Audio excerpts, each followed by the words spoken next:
चाहिए वो ले लो, खुलकर आइए बीजेपी में, हम स्वागत करेंगे। पूरे उत्तर प्रदेश का हम आपको अल्पसंख्यक का अध्यक्ष बना देंगे। मैंने कहा नहीं साहब, बीजेपी में हम नहीं जा सकते, बीजेपी में हम जाएंगे तो हमारी कब्र खुद जाएगी। तो कहने लगा तो फिर तुम्हारे एक मुसलमान भाई भी हैं, नाम समझ गए ना, मैं नहीं लूँगा, आपके एक मुसलमान भाई भी हैं, वो लड़ रहे हैं, वो हम लोगों के बड़े विरोध में रहते हैं, फिर आप उस पार्टी का प्रचार कीजिए। मैंने कहा आपको क्यों इंटरेस्ट है उसमें? कहा कि उनके प्रचार से हमें फ़ायदा हो जाएगा। हमने कहा नहीं, अगर मैं अखिलेश का साथ दे दूं तो? बोले अखिलेश का साथ दोगे या मायावती का या कांग्रेस का, तो जो हाल मौलाना कलीमुद्दीन का किया वही हाल तुम्हारा भी कर देंगे, जेल में ठूस दिए जाओगे। इतना याद रखना, मैं वार्निंग देने आया हूं, धमकी देने आया हूं आपको। या तो हमारा साथ दीजिए, और हमारा देने से मुसलमानों में आपकी छवि खराब हो रही है तो उस पार्टी पे चले जाइए, और हमारे योगी जी को जितनी गाली दे सकते हो दीजिए, क्योंकि हमें फायदा हो रहा। अगर अखिलेश या मायावती के साथ गए तो जेल में सड़ा देंगे। हमने कहा जुर्म क्या किया मैंने? क्या कहता, जुर्म करता कौन है? जुर्म करता कौन है? आपको कोर्ट में साबित करना है कि हमने जुर्म नहीं किया। यह साबित करने के लिए आपको 10 साल लग जाएंगे। यह धमकी आई है मेरे पास, या तो इसका साथ दो, इसका नहीं दे रहे हो तो उसका साथ दो। खुली किताब है यार, क्यों मुझसे कहलवाते हो? मैं बिहार में नहीं कहना चाहता हूँ, बंगाल में ममता दीदी ने पूरी इजाज़त दी है, खूब बोलो। मैं देता हूँ, जाता हूँ, बोलता हूँ, नाम भी लेता हूँ, इसलिए कि जहाँ मेरे ऊपर केस होने का खतरा नहीं है वहाँ लेता हूँ, नाम भी लेता हूँ। अपने आप को बचाना भी ज़रूरी है। समझो, पहचानो, गौर करो, ये देखो, इस वक्त कोई तुम्हारा नहीं है, ये सच है, कोई तुम्हारा नहीं, ये सच है। लेकिन ये भी सोच लो कि इस वक्त हमें अपने आप को बड़े नुकसान से बचाना है तो छोटा नुकसान आपको करना पड़ेगा। आप ये सोचो कि छोटा नुकसान नहीं, आपके पैर में कैंसर है, डॉक्टर ने कह दिया पैर काटना पड़ेगा, नहीं तो आपकी जान जा रही है। इसलिए बड़ा नुकसान यह है कि मेरी जान चली जाए, बच्चे बेचारे यतीम हो जाएंगे, और छोटा नुकसान यह है कि हमारा पैर कट जाए लेकिन बच्चे तो हमारे सामने रहेंगे। तो बड़े नुकसान से बचने के लिए छोटा नुकसान कर दो, यानी अपना पैर कटा के अपनी जान बचा लो। यही अक्लमंदी है, यही अक्लमंदी है। ये देख लो इस वक्त कि हमारा बड़ा नुकसान किसमें और छोटा नुकसान किसमें है, ये देखना पड़ेगा तुम्हें। हमारी बीवी को बच्चा हो रहा है, डॉक्टर ने कह दिया कि आपकी बीवी या आपके बच्चे में से मैं किसी एक को बचा सकता हूं। जर्जीस को बच्चा भी प्यारा है, जर्जीस को बीवी भी प्यारी है, लेकिन दोनों में से एक बचेगा। कलेजे पे हाथ रखकर कह दिया बीवी को बचा लो, बीवी रहेगी तो बच्चे तो बाद में और भी आ जाएंगे, अगर बच्चा जा रहा है तो जाने दो। अक्लमंदी यही है, वरना दोनों मारे जा रहे हैं। तो मेरे प्यारे साथियों, बड़े नुकसान से अपने आप को बचाने के लिए छोटा नुकसान करना पड़े तो कर दो। इस्लाम के उसूलों पर आ जाओ, इस्लाम के ज़ाब्तों को पकड़ो। चंदे का ऐलान हो रहा, दो, यही चीजें कामयाबी की दलील है। मैं ऐलान नहीं करूंगा, मैं बैठूंगा नहीं, मैं आपसे रुपया लेने के लिए यहां पर बैठकर इंतजार नहीं करूंगा।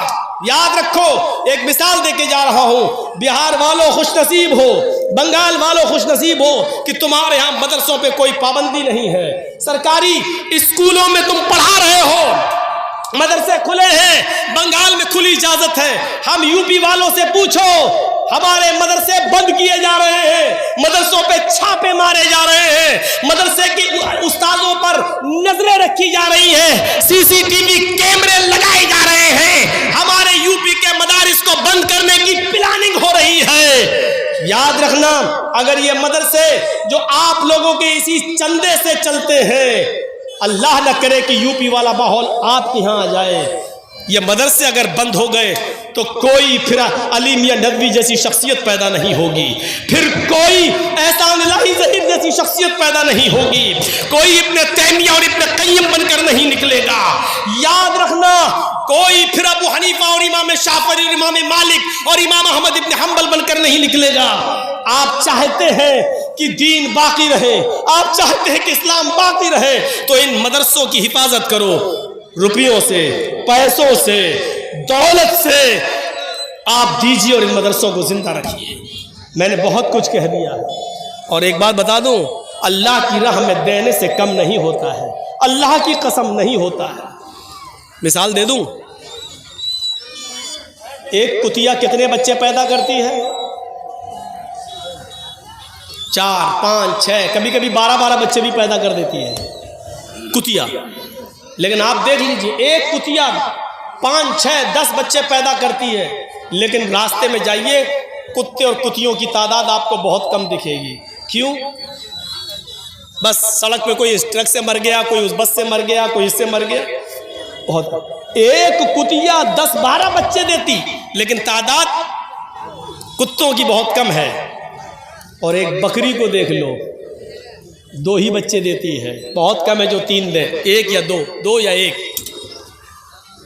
इस साल भारत के 35 करोड़ मुसलमानों में अगर 1 करोड़ भी कुर्बानी हुई और 1 करोड़ जानवरों को ज़िबा कर दिया जाए, अगली साल कुर्बानी का महीना आता है तो आप देख लीजिए कि 1 करोड़ की तादाद फिर से तैयार हो जाती है।